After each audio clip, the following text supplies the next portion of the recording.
ఒక పక్క అలెగ్జాండర్ వచ్చి మనోడి చేతిలో ఓడిపోతే పురుషోత్తముడి చేతి తర్వాత 2000 సంవత్సరాల క్రితం నాటి నుండి స్వాతంత్రం వచ్చినంత వరకు ఒక్కసారి కంటిన్యూ చేసి ఈ మన చరిత్ర భారతదేశం యొక్క అఖండ భారత్ గురించి కావచ్చు, ఆ టైం ఆ కాలమాన పరిస్థితుల నుంచి టిల్ డేట్ వరకు మన భారతదేశం యొక్క చరిత్రను చెప్పాలి అని అంటే ప్లీజ్. నేను కాస్త తెలిసినంతలో చెబుతానండి. ఇప్పుడైతే శంకర భగవత్పాదాచార్యులు వచ్చి బౌద్ధాన్ని పూర్తిగా వాషౌట్ చేశారో, ఆ తర్వాత మళ్ళీ ఆయన హిందూ రాజులని ఆయన స్థాపన చేశారు. చేసిన తర్వాత ఎవరి రాజ్యాలు వాళ్ళు సుఖంగా పరిపాలిస్తూ వచ్చారు. ఆ తర్వాత కొంతకాలానికి మనం చూసుకున్నట్లయితే కనుక నేను మీకు ముందే చెప్పాను, శంకరుల కాలాన్ని వీళ్ళు తగ్గిస్తూ ఉన్నారు కాదు అని చెప్పి. శంకరుల తరువాతే చాణక్యుడు అనేటటువంటి థియరీ ఉంది, అది నేను ఇప్పుడు చెబుతూ ఉన్నది. ఆ తర్వాత చాణక్యుడు వచ్చాడు, చంద్రగుప్త మౌర్యుణ్ణి ఆయన ఏకఛత్రాధిపత్యంగా భారత సామ్రాట్టుగా ఆయన అభిషేకం చేశాడు. సువర్ణాధ్యాయం అని మనం చెప్పాలి. మొత్తం భరతఖండానికి మనం చెప్పొచ్చు, తప్పేం లేదు. మగధ సామ్రాజ్యం అంటారు, అంటే మగధ రాజధానిగా ఆయన మొత్తం భరతఖండాన్ని పరిపాలించాడు. చంద్రగుప్తుడి తర్వాత సముద్రగుప్తుడని, మళ్ళీ చంద్రగుప్తుడని, ఈ విధంగా ఒకరి తర్వాత ఒకరు వస్తూ వచ్చారు. ఆ తర్వాత చెప్పుకోదగినటువంటి రాజు అశోకుడని వీళ్ళు చెబుతారు, ఆయన కూడా ఒకసారి మనం స్మరించుకుంటే. ఆ తర్వాత శాతవాహనులు మనకు చాలా గొప్పగా తెలుగు రాజులు మనకు కనిపిస్తారు. అప్పుడే ఏమండి, శాతవాహనులు వాళ్ళు దేశం అంతా పరిపాలించారు. ఇది కూడా నేను మీకు చెప్పాలి, ఈ తెలుగు రాజులు తమిళ రాజులు ఉన్నాయి చూసారు, ఇది కూడా చెబుతాను మీకు. ఆ తర్వాత కొంతకాలానికి పల్లవులు, పాండ్యులు, వీళ్ళందరూ హిందూ రాజులు. పల్లవులు ఎంత గొప్ప రాజులు అంటేనండి, వాళ్ళు పరిశుద్ధమైనటువంటి హిందూ రాజులు. వాళ్ళకి శైవ వైష్ణవ ఇలాంటి భేదాలు ఏం లేవు. విష్ణు ఆలయాలు కట్టారు, శివాలయాలు కట్టారు. చాలా బ్రహ్మాండంగా రామరాజ్యంలాగా పల్లవులు పరిపాలించారు. పల్లవుల తర్వాత మనకు మెల్లగా కొంచెం చోళులు, పాండ్యులు, వీళ్ళు మనకి తెలిసినటువంటి చరిత్ర. చోళ సామ్రాజ్యం చాలా గొప్పదండి. రాజరాజ చోళుడు చెప్పుకోదగినటువంటి రాజు. దురదృష్టకరమైనటువంటి అంశం ఏమిటంటేనండి, ఈ చరిత్రకారులు ఎవరైతే ఉన్నారో సోకాళ్ళు, రాజరాజ చోళుడట తమిళ చక్రవర్తి అట, శాతవాహనుడు, అలాగే ఎవరైతే శాతకర్ణి, వీళ్ళందరూ కూడా తెలుగు రాజులట. కృష్ణదేవరాయలేమో కన్నడ రాజట. కానీ మొఘలులు మాత్రం మొత్తం భారతదేశానికి రాజులట. ఇది ఎలా సాధ్యపడుతుందండి? అంటే హిందూ రాజుల్ని భాషల పేరిట విభజించారు వీళ్ళు. రాజరాజ చోళుణ్ణి మనం ఎక్కడ ఓన్ చేసుకుని తమిళులు, తెలుగు వాళ్ళు, కన్నడ వాళ్ళు ఏకమైపోతారేమో అని చెప్పేసి భయపడి కమ్యూనిస్టు చరిత్రకారులు హిందూ రాజుల్ని భాషాపరంగా విడదీసేశారు. రాజరాజ చోళుడు మనవాడు కాదు, ఆయన తమిళరాజు. శ్రీకృష్ణదేవరాయలు మనవాడు కాదు, కన్నడ రాజు అని చెప్పి తోసేశారు. వాళ్ళిద్దరి వద్ద ఏం చెప్పారు, ఈ శాతకర్ణి, శాతవాహనులు మనవాళ్ళు కాదు, తెలుగు రాజులు అని చెప్పారు. కానీ వాళ్ళు మొత్తం పాలించారా లేదా అండి? ఇప్పుడు సేమ్ మనం ఇప్పుడు చూస్తున్నాం. మీకు దృష్టాంతం చెప్తానంటే, దృష్టాంతం అంటే ఇప్పుడు కరెంట్ అఫైర్, నరేంద్ర మోడీ ఉన్నారండి, ఆయన భారతదేశానికి ప్రధానమంత్రి.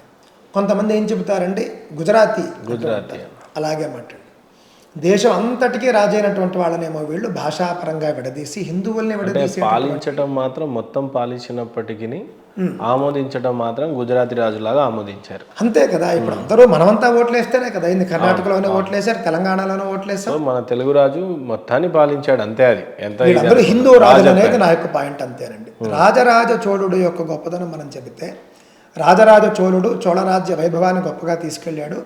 ఆయన మనవడు రాజేంద్ర చోళుడు అని ఒక ఆయన ఉన్నాడు. ఆయన గంగైకొండ చోళపురం అని మేము వెళ్ళాం. అక్కడ తమిళనాడులో కుంభకోణానికి దగ్గరగా ఉంటుంది. గంగైకొండ చోళపురాన్ని రాజధానిగా చేసుకుని కావేరీ నది నుండి గంగా నది వరకు ఆయన పరిపాలించాడు. అంటే దాదాపుగా భారతదేశం పరిపాలించాడు కదా. మరి ఆయన్ని తీసుకొచ్చి తమిళరాజు అంటారేంటి? మరి కృష్ణదేవరాయలు విజయనగర సామ్రాజ్యం అంటే దాదాపుగా కర్ణాటకతో మొదలుపెట్టి తిరుమలలో ఆలయాన్ని కూడా కట్టించాడు కదండి. తిరుమలలో ఆలయాన్ని కట్టించాడు. శ్రీశైలం, పెనుగొండ, అనంతపురం ఇవన్నీ కూడా ఆయనవే కదా. మరి ఆయన కన్నడ రాజులా అవుతాడు? ఆముక్త మాల్యద ఉన్నది ఆయన రచించినటువంటి గ్రంథం ఏ భాషలో ఉంది? తెలుగులో ఉంది. ఆయన కన్నడ రాజులా అవుతాడు? ఈ విధంగా హిందూ రాజుల్ని భాషాపరంగా విభజించి ప్రమాదకరమైనటువంటి ఒక క్రీడకు తెరలేపారు చరిత్రకారులు. వీళ్ళందరూ హిందూ రాజులు. ఆ విధంగా పల్లవులు, ఆ తర్వాత చోళులు, పాండ్యులు, అంతవరకు చాలా పవర్ఫుల్గా మన యొక్క హిందూ రాజులు రాజ్యం ఏలారు. ఎప్పుడైతే 900 years చోళ రాజుల యొక్క వైభవం తగ్గిందో అలాగే ఆంధ్రదేశంలో కూడా కొన్ని వైభవాలు తగ్గాయి. రాజ్యాలు రాజులు వాళ్ళ యొక్క ప్రభావాలు శక్తులు తగ్గాయి. చోళ సామ్రాజ్యం చాలా గొప్పగా ఉండేది.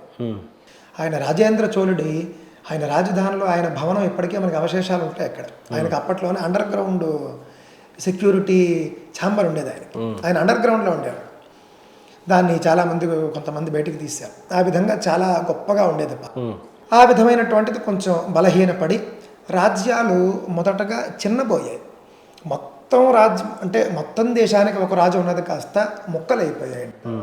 ముక్కలైపోయి చిన్న చిన్న రాజ్యాలకి చిన్న చిన్న రాజులు. ఆ విధంగా ఉండడం వల్ల కొంచెం విదేశీయులకు జయించడానికి ఎక్కువగా ఆస్కారం. అంటే ఇది 900 yearsకి దగ్గరకు అంతే వచ్చేసాం మనం. ఇంచుమించుగా ఒక 10వ శతాబ్దం 11వ శతాబ్దానికి వస్తే కనుక అంటే వీళ్ళు చోళులను కూడా 11వ శతాబ్దానికి లాగుతారు వీళ్ళు. సరే ఇవన్నీ వీళ్ళ బైబిల్ కళందాలతో చదివి రాసినటువంటి చరిత్ర పక్కన పెడితే తర్వాత వీళ్ళు జాగ్రత్తగా రాజ్యాలు చిన్నవైపోయాయి. అయిపోయిన తర్వాత వీళ్ళ బలాలు తగ్గాయి. ఐకమత్యమే మహాబలం కాబట్టి ఆ బలం పోయింది. పోయిన తర్వాత హిందూ రాజులు ముఖ్యంగా ముందు వీళ్ళలో వీళ్ళు కొట్టుకోవడం ప్రారంభమైంది. అప్పుడు ఒక రాజ్యానికి సమస్య వస్తే ఇంకొక హిందూ రాజు వచ్చి సహాయం చేయడం అనేది కొంచెం తగ్గింది. అప్పుడు ముఖ్యంగా మొఘలులు మొదలైనటువంటి వాళ్ళు రావడం. వచ్చిన తర్వాత మొఘలులు ఎక్కడి నుంచి వచ్చినట్లు ఏమన్నా అధ్యయనం చేశారు? మొఘలులు మొట్టమొదటగా నేను అనుకోవడం ఆఫ్ఘనిస్తాన్ అంటే పర్షియా అని అంటాం మనం. పర్షియా, టర్కీ కూడా మన తురుష్కులు అంటాం. తురుష్కులు ఇప్పుడు వాళ్ళు తుర్కీ అని మార్చుకున్నారు. ఎందుకంటే అది తురుష్క దేశం. అందువల్ల వాళ్ళు టర్కీ నుండి వచ్చారు అని అంటే ఇక్కడ 600 yearsలో ఖురాన్ పుట్టినట్టుగా చెప్తారు గురుగారు. ఇక్కడ ఒక ప్రవక్త పేరు వద్దు కానీ ఆయన ఫస్ట్ ఒక చోటు ఉంటే అక్కడి నుంచి ఇంకో చోటుకి వెళ్తాడు. ఇక్కడ అవమానం జరిగి కొట్టి తరిమేస్తే ఇంకో చోటుకి వెళ్తారు అని అన్నారు. అక్కడ ఆయన మతాన్ని బాగా నేర్చుకొని చేసుకొని మళ్ళీ మక్కకే తిరిగి వస్తాడు. అక్కడి నుంచి ఈ మధ్యలో ఉన్న ఇరాను, ఇరాకు, టర్కీ ఈ ప్రాంతాలన్నింటినీ అందరినీ జయించుకుంటూ వస్తాడు. అలా జయించుకుంటూ ఇండియాకి వచ్చినట్టుగా కనిపిస్తూ ఉంటుంది. అంటే అప్పుడే వాళ్ళ మతం పుట్టినట్టుగా కనిపిస్తుంది. రాజులు పుట్టిన ప్రవక్త కాదు, రాజులే. మొదటిగా స్టార్ట్ అయింది ప్రవక్తతో స్టార్ట్ అయ్యి రాజులుగా దండయాత్రలు స్టార్ట్ అయినాయి వీళ్ళకి. సో అలా మన దేశానికి రావటం అనేది జరిగింది. మొఘల్స్ కానీ తుర్కీస్ కానీ తైమూరు వాళ్ళు వీళ్ళు వచ్చినట్టున్నారు. అంటే మొదటగా చొరబాటుదారులుగా వచ్చారు. వీళ్ళేమి రాజుల పైన యుద్ధాన్ని దండయాత్రలు ఎవరు చేయలేదు. వీళ్ళంతా వచ్చి ఓచుకోత.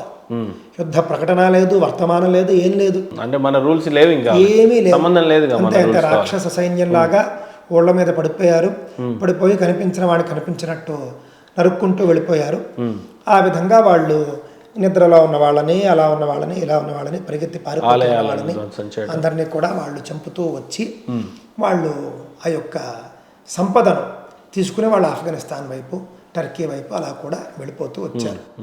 ఆ విధంగా మన వాళ్ళు చేసినటువంటి ఒక తప్పు ఉందండి, ఘోర తప్పు. యూనిటీ అనేది మిస్ అయిపోయింది. ముఖ్యంగా యూనిటీ అనేది మిస్ అవ్వడం ఒక కారణం కాగా, పృథ్వీరాజు చౌహాన్ అనుకుంటాను, ఒక చక్రవర్తి, ఆయన గొప్ప రాజు. ఆయన మీదకు మహమ్మద్ ఘోరీ అనే ఆయన యుద్ధానికి వచ్చాడు. మహమ్మద్ ఘోరీ అని ఈ మొఘలుకి సంబంధించినటువంటి ఒక ఇన్వేడర్ అని మనం చెబుతాం, ఆక్రమణదారు వచ్చాడు. 17 సార్లు ఎన్నిసార్లు వచ్చాడు యుద్ధానికి. 17 సార్లు ఈ యొక్క పృథ్వీరాజ్ చౌహాన్ ఆయన ఓడించాడు. ఓడించిన వాడు ఏం చేశాడు, చంపేయకుండా క్షమాభిక్ష ఇచ్చి పంపించాడు. అదొకటి తప్పు. దానివల్ల 18వసారి వచ్చినప్పుడు పృథ్వీరాజ్ చౌహాన్ని వాడు గెలిచి కళ్ళు పీకేసి బంధించి తీసుకుని వెళ్ళిపోయాడు. అక్కడ శిరశ్ఛేదన చేశారు అని చెప్తారు. అలాంటి పరిస్థితి ఎదురైతే కనుక ముందు నువ్వే నన్ను చంపేసే అని చెప్పి మంత్రికి చెప్పినట్లుగా కూడా మనకు కనిపిస్తుంది. అదే నిజం అనుకుంటాను. మంత్రే రాజు, నేను అంతే విన్నా. ఆ విధంగా జరిగింది.